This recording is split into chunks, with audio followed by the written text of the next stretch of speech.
Today I am going to recite a story written by Sudha Murthy. The name of the story is The Supermen. The men of Suvarnagari were very lazy. They only liked to gossip and tell each other tall tales. As soon as the sun rose, the men would tuck into a hearty breakfast and start gathering in groups. Then they would spend the rest of the day telling each other impossible stories. They came back home only at lunch and dinner time. Suvarnagari had fertile land all around it, and if the men had spent even a little time in the fields, they would have reaped wonderful crops. But as they did nothing, all responsibilities ended up on the shoulders of women, who had to slave the whole day. They cooked, cleaned, sent the children to school, worked in the fields, took the crops to the market. In short, they did everything. One day, the tired women got together and decided to teach the men a lesson. Someone suggested writing to the king, who was known to be just and kind, about their problem. So a letter was written and sent off. The women were back to their work, but kept a sharp lookout to see if the king would send any help. But many days passed, and slowly the women began to lose hope. After all, why would the king of such a vast empire be concerned about the plight of a few women in a tiny village like theirs? A month passed and by, and soon it was a full moon night. The men ate their dinners, and because it was too beautiful and well lit outside, they gathered again to chat and boast. That night, they were trying to prove to one another that they were capable of performing the most impossible tasks. As they sat talking and the stories flew around, a tall and handsome stranger joined them. Seeing his noble features and intelligent eyes, each man wanted to prove himself better than the others and impress him. One said, "I knew the map of our kingdom even before I left my mother's womb. As soon as I was born, I ran to the capital and met the king. My mother had such trouble bringing me back home." Everyone was impressed by this story, but not to be outdone, a second man said, "So what is so great about that? When I was just a day old, I could ride a horse.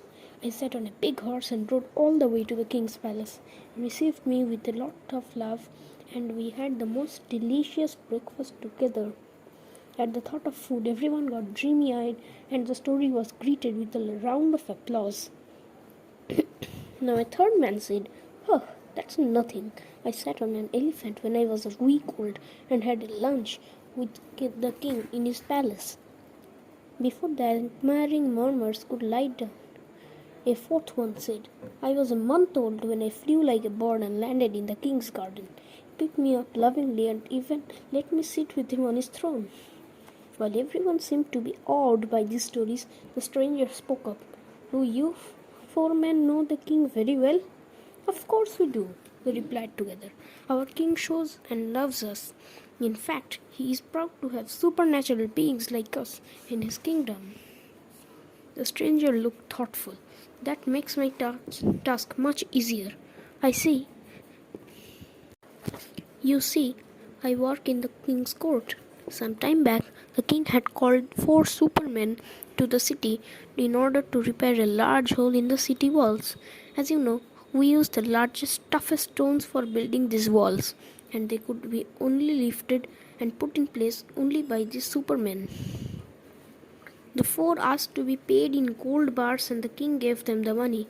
But that night itself, they disappeared from the palace. I have been wandering the kingdom ever since, looking for them. The king has ordered me to find the 4 men and bring them back to the capital to finish the work. They will have to return the gold they ran away with. It looks like my search has finally ended. I will take you 4 to the king, along with the gold you stole from him, and I shall be the rich one now." By the time the stranger finished telling his amazing stories, the man's face had turned ashen. What trouble had their lies landed them in? Together they dived at the stranger's feet. "Save us," they wailed. "Those were all lies. We were just a bunch of lazy men. If you forget our stories, we promise to tell lies, stop telling lies, and do some honest work.